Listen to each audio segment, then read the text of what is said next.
Tannehill, first completion of the night, and he's got his man Kendrick McNeil. McNeil into Longhorn territory. Cyrus Gray.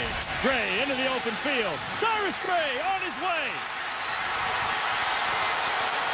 Gideon giving chase. So is Williams. They won't get him. Touchdown A&M. Gray right up the middle. Gray's on his way. There's your answer. Touchdown Aggies. 48 yards. All of them coming to an end, and the snap was terrible. Woods somehow got it out of there. Now the clock is winding. A&M's not going to touch it. They're going to milk off every second they possibly can. Clock down to 3, 2, 1. And it expires. And that's how the season is going to end for Texas. Double-figure lead in every game except one this year for their losses. They've blown double-figure leads in the second half. But the Aggies can make a lot of that go away if they can win tonight. Randy Bullock gets set to kick it away. Deep for the Aggies. Rondre Diggs and deep. Mike Sherman can hardly bear to look. Justin Tucker from 40 yards out for the game. It's up. The Longhorns win it. I have one question about all of this. Why the hell is it taking this long? This game is a staple of college football. It's a staple of Texas culture. Is that a stretch? Texas, at least sport culture, which is huge in Texas, like maybe the biggest in the country. Like college football wise, this is the biggest state for college football in the country because of all the programs here, the size of the state, the passion of the people of Texas. Obviously the best state for high school football, so I mean, it's huge. It's a cultural phenomenon. It really is. Why has it taken, 13 years? 11 years? 12 years, something like that? To come back? I mean, both sides have pointed fingers. Both sides have said they don't need the game. They don't want the game. Both sides have said they want the game and want the game to be played. Who knows? I'm pretty damn sure every Texas A&M college football fan has wanted this game to be played for the last 10 years. But we're back. It's here. And it's in College Station. I mean, the excitement level for this game, it's going to build and build and build up until that point. We have a whole season of college football before this. A whole offseason and a half before this, a whole spring before this, probably a whole second season before this game hopefully gets played on Thanksgiving. We'll talk about that in a bit. But, damn, I want to talk about this game. It's back, guys. I wish this game had been played the whole time, obviously. Force it out of conference, make it happen. Florida State does it. I mean, Clemson, South Carolina do it. Bunch of teams do it. It's a thing that happens. Why not have it happen with the highest profile version of that kind of situation that you could possibly do? For whatever reason, the game couldn't be played. They couldn't make it happen. And plus, college football schedules are set like 5-6 years in advance. So it is logistically hard to slot something in.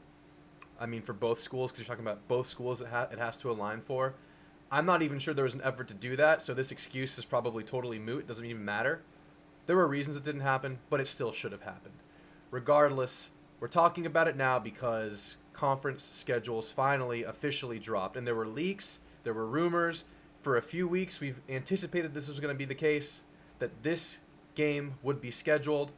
But now that it's official, I'm jumping on here to talk about it and just basically give you my excitement level because I know you're feeling it too. I'm a fan perspective channel. I'm going to give you the fan perspective opinion. The fan opinion of this game. Very excited. And the weird thing about this is that I'm excited. I'm 28. Are people under 20 not excited about this game? Like, are the players excited about this game? I'm pretty sure this excitement in this rivalry is contagious. I mean, they're around the culture of hating Texas because part of A&M's culture is hating Texas. It's just part of the program. It's part of the situation. It just is. I'm sure there's something built in there. But you think back to the last time this game happened in 2011, I believe. I mean, the players that are 18 now are like 8 back then. They're youngins. They're babies. So, do they remember that? Do they care? Maybe, maybe not. We care. The stadium atmosphere is going to be there. I want to talk about that. Imagine A&M versus Alabama at home. How crazy that environment is, how loud it is, how unified the stadium is, how unified the 12th man is in those big games like that. I'm not talking about UTSA in a November afternoon. I'm talking about LSU at home. I'm talking about Auburn in their good years at home, even in their not so good years at home. SEC West home opponents. That is an insane college football atmosphere. Insane. And then think back even further to when the stadium wasn't even renovated yet, when it was seating like significantly less than it seats now. Think about when Texas would roll into town. Crazy atmosphere, as crazy as it gets. So now you get that new SEC, stadium, if you will, because the stadium has only been like this since the SEC move for A&M, and the Texas rivalry, and the fact that the game hasn't been played in 10 plus years. This is going to be one of the great sporting atmospheres of all time. Not just college football, sporting atmospheres. There's going to be a lot of Texas fans at this game. There's going to be, obviously, a packed home stadium for Texas A&M. You're going to have a legal amount of people in the student section. Borderline, not even borderline, significant fire hazards are going to be occurring in this stadium. People are sneaking in.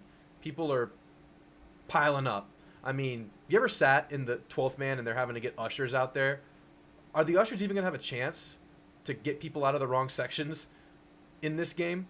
I don't think so. I think this is like no holds bar, crazy raucous environment when the game finally happens in 2024. What is the nosebleed average ticket price going to be? This game is going to be insanely expensive to go to. We're all going to try to go. We all try to make it fit our budgets. So as a piece of advice, start saving now. The game is at home, and this was a big point of contention over the last few weeks, months. Ross Bjork going around talking about how this game needs to be played at Kyle Field. It must be at Kyle Field. A&M will greet Texas when they join the SEC. And from a certain point of view, I understand that sentiment. I do. I get it. You joined the SEC first in Ross Bjork, even though you weren't part of that. We joined the SEC first. And you want to hold your territory. You want to be the big daddy that's welcoming young child into the conference. And I get it. And I would prefer the game to be at home anytime, with any situation, especially a rivalry game. But to go around and preaching that over and over again to the media, I'm not a huge fan of that. I'm more of a fan of we'll play you underwater in our underwear, maybe not like that, but you know what I mean. I'll play you anywhere. I'll play you on the moon. I'll play you in Australia. I'll play you on the North Pole. We just want that blood. But Ross, he put his foot down and made that the thing. And I don't know if it was just Ross Bjork. I don't know if that's coming from other people around the program, but Ross was the one saying it. His mouth was the one that was uttering the words. And I wasn't a huge fan of the look. Just like I wasn't a huge fan of his first reaction to Texas joining the SEC being A&M likes to be the only team from Texas in the SEC. I don't like having to reassure ourselves of things like this, or having to just be so outward about your dominance or your position in the world. Let's just show them. Let's just take action. Anyway, I'm not going to condemn Ross Bjork for the words or for doing it. I get it. You're going to push for your school. You're going to push for your team. And did it work because of him? I don't know. The game's at home. But it's going to be away the next year, so whatever. It's going to be fun. I'm glad I don't have to wait so long to see a game versus Texas in Kyle Field. That's a great I'm glad it's at home. Just wasn't thrilled about the look. What did you guys think of him putting his foot down and making these statements? How did you guys feel about this? Because it did seem like the national landscape did not respect the stance. It really did. And it seemed like, obviously A&M is the butt of many jokes on the national landscape, but this was yet another target of those jokes. I didn't feel great about it. How did you feel about it? Another thing I wanted to talk about with this game is, when is it going to be played? We've seen it played on Thanksgiving week. We've seen it played on Thanksgiving Thursday. I'm sure all of you want this game on Thanksgiving Thursday. Egg Bowl is great. but obviously this is just the superior beast in terms of Thanksgiving Day games. This is a game that deserves the sole spotlight of either a primetime Saturday college game day type atmosphere, or even better, one of the only late night primetime sporting events on Thanksgiving Thursday. Aggie fans and Texas fans have made it work for many a year, making it to this game, packing the stadium, overcoming the tryptophan turkey coma, and getting out there. We'll make it happen. Now we just need the TV and all of the networks to make it happen as well, because us fans want to be there on Thanksgiving night. We want this game to be seen by a national landscape, to understand the significance of these two great programs going at it once again.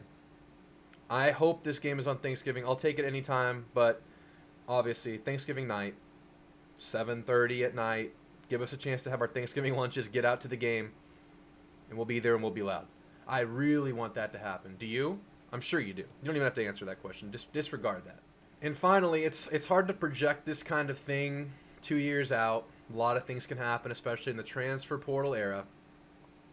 How are these rosters going to stack up in 2024 by the end of the year?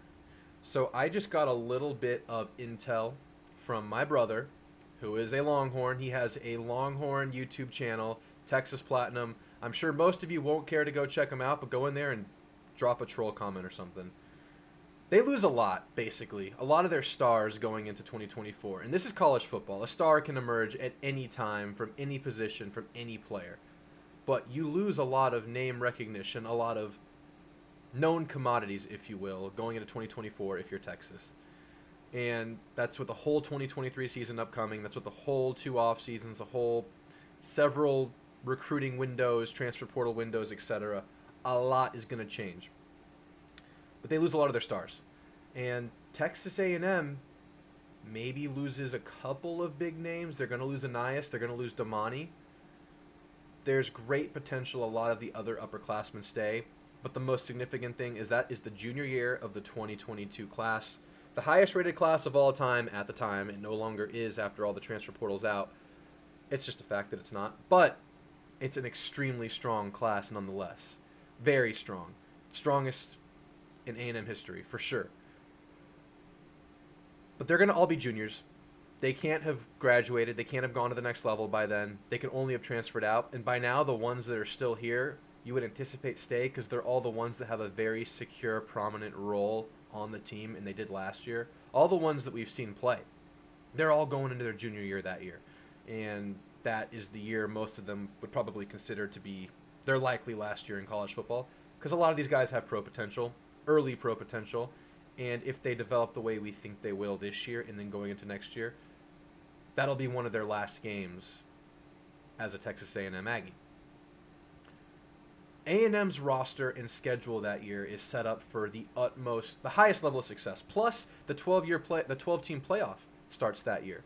So that is like the year Texas A&M will be targeting to make a playoff appearance, or be a favorite to make the playoffs that year, for sure. Even looking 2 years out, not knowing what happens in 2023, outside of like mass exodus, which is very unlikely to occur, this team should be a playoff favorite in 2024. And we'll get into it in a second. I'm going to briefly cover it at the end of this video. The schedule very, very, very much benefits A&M's chances of being there that year. So actually, let's just get into it now. The schedule in 2024, this is in no particular order. This is just a list of teams. But we do know where the games are going to be played, whether it's home or away or in Jerry World. So a lot of the tough games happen at home. A lot of the winnable games happen on the road. If you look at the home lineup, Notre Dame, awesome out-of-conference schedule. It's going to be overshadowed by the realignment, playing Texas, having all that. But that's going to happen early in the year, and that's going to be a huge game that we're going to be talking about all offseason, because that's going to be the first big test of the year with those 2022 juniors. So Notre Dame, McNeese, Bowling Green, New Mexico State, LSU, Missouri, and Texas. So you get Texas, LSU, and Notre Dame all at home. And then the away games, Auburn, Florida, Mississippi State, South Carolina, the rivalry. Those are your away games. Winnable. Everything there is winnable. I don't know where Florida and Auburn are going to be by then. They're great programs. They very well could be national contenders by then. But if we get last year's versions and A&M progresses the way that we anticipate they can, this should be a very, very doable, winnable season. And by winnable season, I'm talking like 11-win season. Like, this sets up so nicely for Texas A&M. The roster and the schedule. And to wrap things up in a bow, to bring it all full circle, let's say A&M does get this game scheduled on Thursday, on Thanksgiving night, and they have had that successful season that I'm hinting at that we anticipate right now. Winnable games, favorable home-away situation, great roster. Let's say hypothetically you're one loss or you're undefeated going into that game versus Texas at home. The reiteration of the rivalry. Who knows where Texas is going to be by then? Imagine the atmosphere, the stakes, the emotion of that game. So the rivalry renewed. Huge game for Texas A&M. Huge chance for Texas to either progress into maybe they're contending for the playoff, maybe they're just trying to spoil A&M's year. That game lines up to be ridiculously huge. I am so excited for it. Just how excited are you for this game? What are some great memories of this game that you have that you're excited to revisit or to, relive maybe in the future? I could not be more thrilled that this game is back. The schedule looks great for Texas A&M. Thank you guys for watching. Gig 'em.